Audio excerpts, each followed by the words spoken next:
Patay ang isang rider na napag-alamang notorious o umanong snatcher sa Las Piñas. Sabi ng ilang testigo, sinadya siyang banggain ng driver na hinablutan niya ng cellphone. Nasa frontline balitang yan si Ninang Pauco. Sa pool, sa video, ang habulan ng humaharurot na motorsiklo at SUV sa Zapote Road, Las Piñas City. Hindi na nakita ang sumunod na tagpo, pero binangga ng kotse ang motorsiklo. Dead on arrival sa ospital ang rider ng motorsiklo na ayon sa ilang residente ay notorious umanong snatcher sa lugar. Minapagsaya po talaga po yung lapper po talaga yun.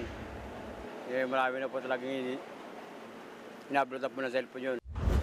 Ayon sa mga testigo, tila sinadya ng SUV driver na banggain ng rider na nanghablot ng kanyang cellphone.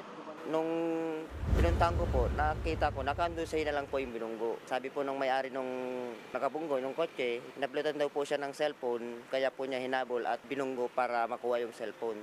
Nung nabunggo po niya is doon po niya nakita at nakuha yung cellphone.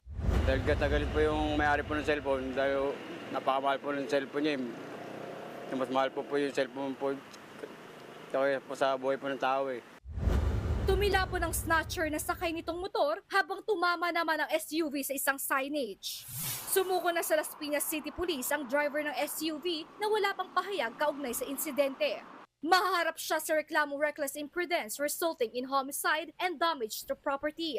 Sinusubukan pa ng News 5 na kunan na pahayag ang mga opisyal ng barangay at traffic sector kaugnay sa insidente.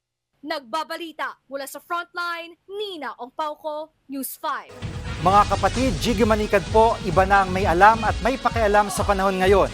Para sa konkreto, kumpleto at komprehensibong balitaan sa Frontline, mag-follow at mag-subscribe sa social media pages ng News 5.